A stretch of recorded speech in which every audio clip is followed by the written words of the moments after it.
In this video, I'll be going over how I've made over $1,000 in YouTube AdSense.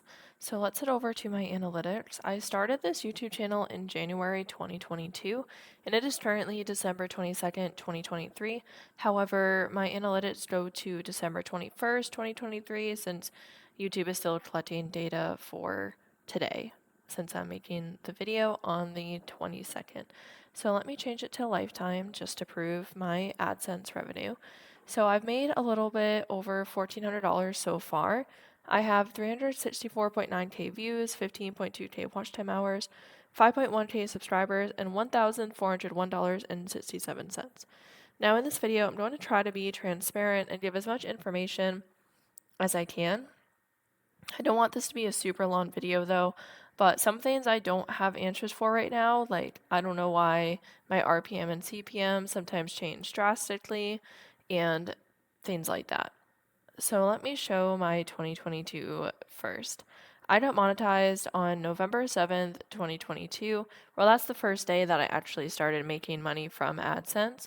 So for the entire year, I made $60.28. And that's mostly because I wasn't monetized until basically almost middle of November, like the first half of November, so there wasn't a lot of time to make money that year from AdSense. It took me around 10 or 11 months to get monetized, which I think is faster than average.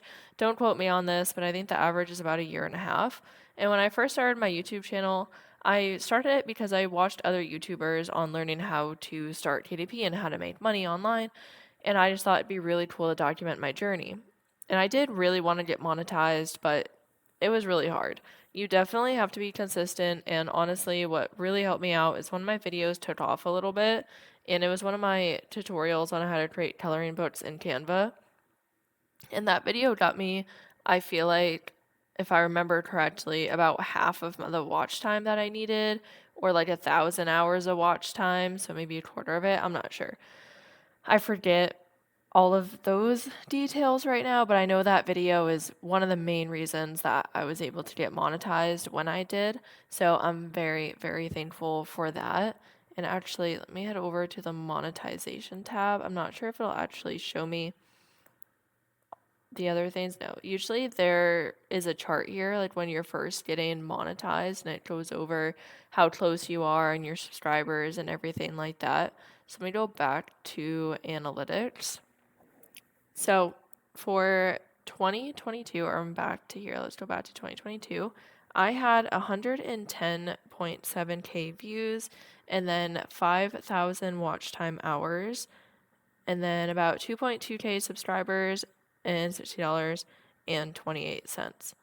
So overall, I'm pretty happy with this. I wasn't really expecting too much from my YouTube channel. I was honestly just going to be really, really happy if I got monetized. So I just looked up the monetization requirements, and I'm not sure if this is actually correct, but it says 3,000 public watch time hours and then 500 subscribers. But I know when I got monetized, it was 1,000 subscribers, and I think 4,000 watch time hours maybe, but again, don't quote me on that.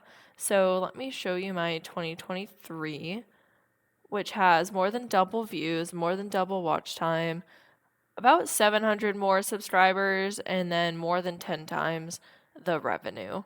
And most of this is because for some reason around this time here, my RPM and CPM just completely changed. And I'm going to go over to my revenue tab.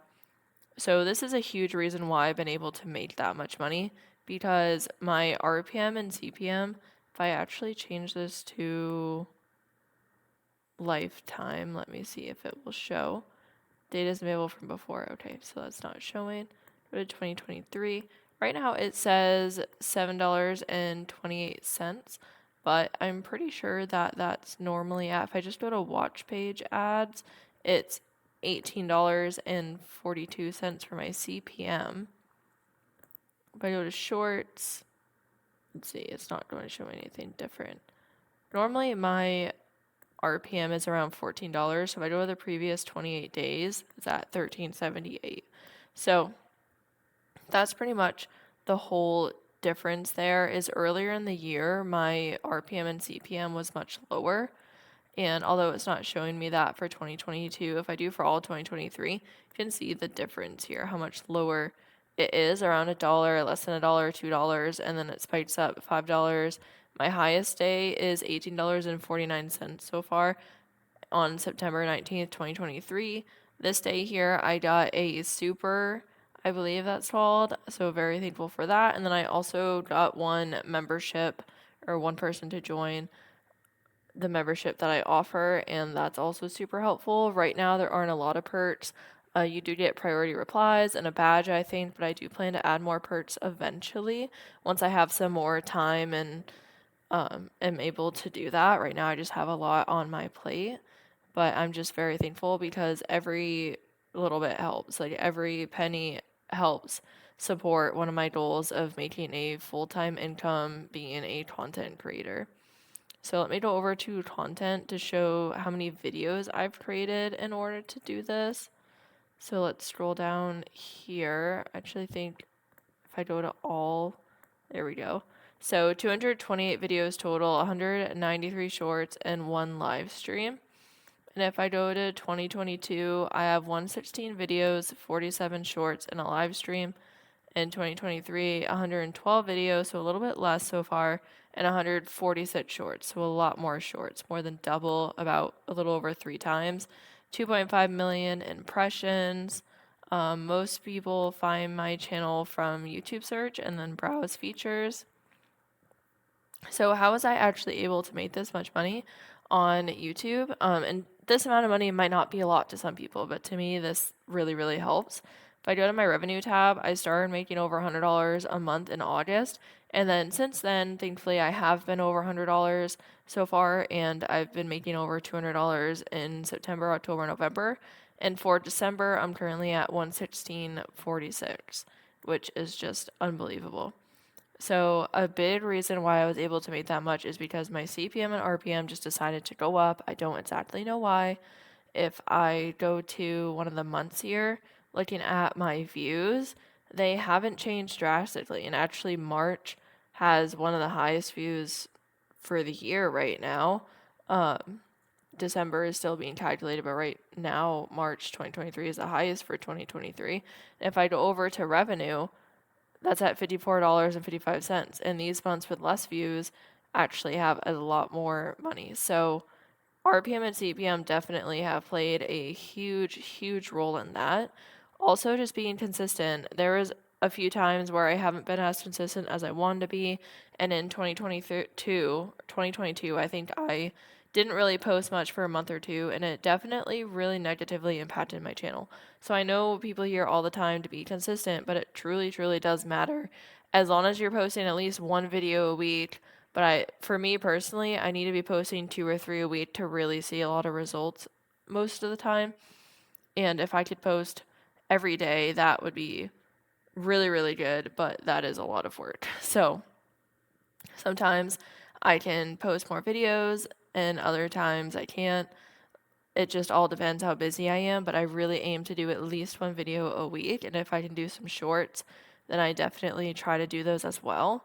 Just to show my impressions click-through rate, 6.4% on average in 3 minutes and 10 seconds. This is just for November though. Let me go to lifetime. So 6.5% for click-through rate in 3 minutes and 11 for average view duration. I really am trying to get this up higher. I'm working on my videos more, which is another way that I think my revenue has increased. If I go to my YouTube channel and look at my very first videos, my thumbnails aren't as good, description tags, all of that isn't as good. And then also where I place my ads on the videos, I try a few different things. And right now I tend to place them about 2 minutes apart, sometimes less, sometimes more. Most of the time it's 2 minutes or a minute, minute and a half, because I've been told not an ad won't play every single time you have an ad section in your video, just gives an option for an ad to be placed. So at least that's what I've been told. So sometimes I don't mind putting more ads in a video to see how the revenue is affected. And yeah, so aside from that, just being consistent and uploading videos. And if you look at my previous videos as well, like my audio quality isn't as good, or the definition. I try to post my videos that have the option for, I think, a 4K. I try to do those videos, or at least I believe it's 1096 HP or something like that. So having higher quality videos definitely helps as well. But here's my analytics. Here's kind of how I was able to make this money. There's also other ways I've made income on YouTube, and that's from brand deals, affiliate marketing. I've also been approached by people and made a lot of different professional relationships, which have opened up a lot of opportunities for me. So if you're considering making a YouTube channel, then I just say go for it and have fun with it and enjoy the process. But everybody's journey is different, so try not to compare yourself too much, although I know that's hard to do. I sometimes do that as well, and I'm wondering why my channel isn't taking off or things like that. Try to remember where you started and where you're at. I'm very thankful now that I'm making money from this channel, because for the first 10 or 11 months, I wasn't making any money from AdSense. So any sort of extra income is definitely helpful. I greatly appreciate you watching and listening to this video.